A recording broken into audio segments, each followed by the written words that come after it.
brand new video. So in this video will be my review on season 23.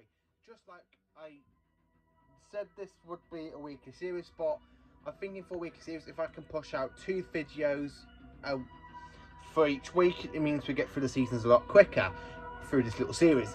So season 23 was broadcast from the 6th of September to the 6th of December 1968, split over into 4 separate stories. But this whole season is a story arc. Now, this is the second story arc in Classic Who. Through a whole season, we actually saw it with season 16 in The Key to Time. So this is the second time we have a whole season's arc in Doctor Who. And it is known as the Trial of a Time Lord. AKA, the Time Lords put the Doctor back on trial. Now, unfortunately, this season came after an 18-month suspension of the series, since Michael Grading, something like that, put the show on a hiatus. He hated the show with passion after season 20. In the middle of season 22, it was actually announced they were taking an 18-month break. And that was the biggest mistake they ever did for Classic Who and for Doctor Who, really. So I'm going to put this on pause and go through each of the story and what I think of each story. So the very first story of the season is actually called The Mysterious Planet.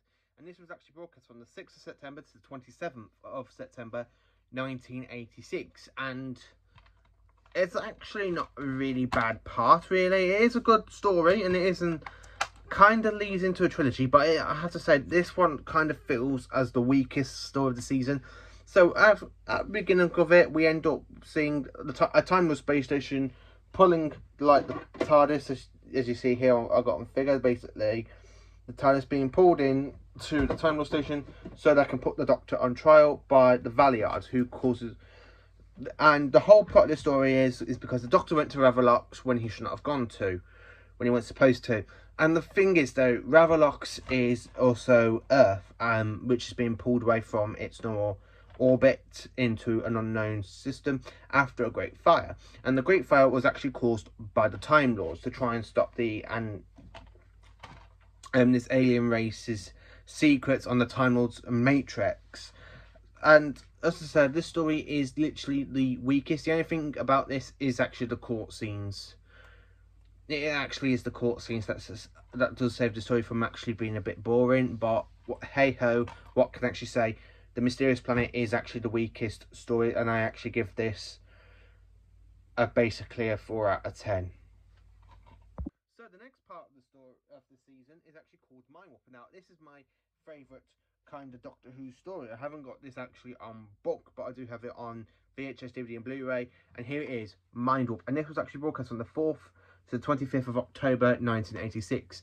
And again, this has the return of Sil, who we see in the season before, aka in Adventures on Varos. And this story is actually 10 out of 10. This one I absolutely do love. And this is Nicola Bryant's last ever kind of appearance as Peri, as there are 2 kinds of the climax in reality stories, where 1, she gets killed off, 2, where she actually is alive and marries Bryant Bassett. I think that's his name. But I can actually say this, even though you have that plot with the Doctor turning against Peri and Bryant Bennett's character, the King, I can't remember his actual name. It is an actual good story, and I actually do love it, with a very lot of good scenes in here, especially between Sil and the Doctor and Peri after the last encounter of each other back on Varos. And this is this is 10 out of 10. This is an actual interesting story, and it is just fantastic. So the next story is actually called Terror of the Vervoids. Now, this one is my all-time favourite of this season. Or, as many as people do call this story, the Terror of the Vagina Plant Heads. I have heard it be referenced as that before. So here is Terror of the Vervoids, apparently. And this was actually broadcast from the 1st to the 22nd of November 1986. Now, why is this one my favourite? Because it doesn't start off, apart from the court scenes, and if you watch the Blu-ray version of this story, it has all the court scenes out. It actually is a murder mystery. Somebody's going around killing the crew. The Vervoids actually want to make humans as their compost, as we use plants and manure as our compost. So it's a bit of a good story, and in this story the Doctor commits genocide. Now, the one thing about this is at the end of it, where he, like, in this story, after this point, they're literally accusing the Doctor of interfering on the planet Revolox and on Thea Beta in Mind Warp. And then this story's like, oh, no, I'm changing my mind. I'm not having you done for that. I'm having you done for genocide. It's just a 10 out of 10. Again, this actual story is absolutely fantastic all the way through. Terror of the Vervoids is, I have to say, is a personal favourite as a actual story, which is another 10 out of 10. But unfortunately, it doesn't actually save this season, and I'll get to that in a bit. So the next story I will be reviewing is The Ultimate Foe. So, Ultimate Foe. This is the last two-part story of the season, and this was actually broadcast from the 29th to the 6th of December. 29th of November to the 6th of December 1986. And this was actually written by three writers. Robert Holmes, who sadly passed away after writing part 1, and Jane and Pip Baker had to tie it in, and it even appears the actual appearance of Anthony Ainley's version of the Master. The only good thing about this is where you got like the scary type thing where the Doctor's walking on the sand, and then you've got all these hands coming out of the sand. It's just such a fantastic story. But unfortunately, this one, how can I rank this, really, trying to be fair to it?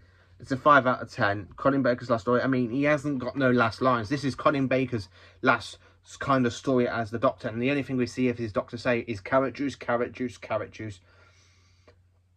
And it's just not a very, very good actual plot, really. It just ends up to try and tie it in completely with the season story arc. And, of course, the Doctor is forgiven by the Time Lords and to carry on with his adventures with Mel. So, I'm going to literally put this on pause and do a whole, what I think of this season as a review. So, this season as a whole, I have to say, it's not the best, but it is a lot better than season 24. And Doctor Who in the late 1980s, from 86 to 89, is when it kind of dripped a bit. Even though they do try it, even though it does like buck up with season 25 and 26, and it's starting to get back on the high, and then they cancel it just after season 26. But this season is the really down point of Doctor Who, and it wasn't really given much credit as much as it has done in the 70s or 60s, or mainly with the Peter Davison era.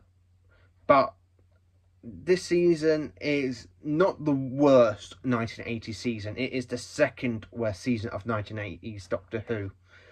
But it's still watchable, it's still enjoyable. As I said, you've got Mind Warp and Terror of the Vervoids, which are 10 out of 10 stories in this season. It is a very good story. It really is.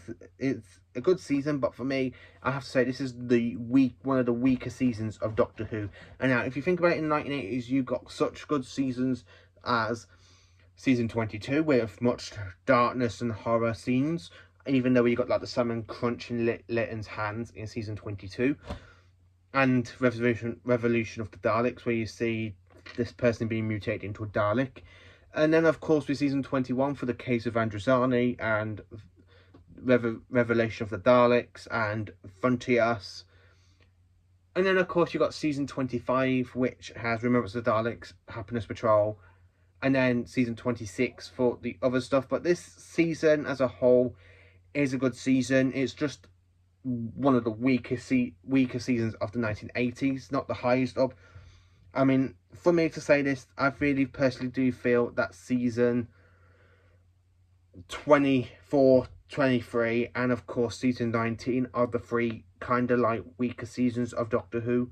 Season 19 is the third weakest, I have to say. It's not that bad. It have got some good stories in that season, such as Castrovalva, Fall to Doomsday, Earthshock, and then you got like some of the weaker stories. Oh, and Kindred. Then you got some of the weaker stories, which is kind of like Black Orchid, Time Flight, and Fall to Doomsday. But this season as a whole, season 23, is Colin Baker's last season as a Doctor. I do wish that he was actually given another season after this one, because it would have been a lot better instead of his Doctor just having 2 seasons. And then if they're going to carry on with the Blu-ray sets like they're going to, Season 23 and Season 22 are the two complete Colin Baker seasons. So, yeah, I'm not really too sure about how I feel about that. But Colin Baker's Doctor, his performance is actually quite good. It is nothing to do with Colin. I really do like Colin's portrayal as the Doctor. I don't like him as much in the Twin Dilemma. I do feel that story's a bit dark, but Colin does get better from Attack of the Cybermen. Even in this season, he is a lot better. It's just the shame the writing isn't actually as good as it was during the Tom Baker era. So yeah, this is my personally, I do like this season, but it's not the baddest. It is the second worst 80s Who season. I do have to say that for me, even though I did say even though I've done a video ranking the 1980s, and I do think I don't really rewatch my videos after I've shared them, but rewatching this one only last week, it does make me feel like it shouldn't be as high as season 22 or season 21 or season 25. It is literally one of the lowest ones. Even season 18, God, Tom Baker's last season, that is even better than this season. It's still watchable. It's good Doctor Who, but Colin Baker is still a cracking Doctor. So please do like, subscribe and share to my channel. I hope you all have a good day today and a good day tomorrow. And my next video will be out either tomorrow evening or Saturday evening. Depends when my VHS, or well, I've just ordered a lot of VHSs off eBay last Friday, and I'm still waiting for them to arrive. So hopefully they're here tomorrow or Saturday, and then I can actually do a review video, well, an actually unboxing video of me unboxing it and literally showing you every type of video I've got in this, and I've ordered 18. So please do like, subscribe and share to my channel, and I hope you all have a very good day. Thank you for watching.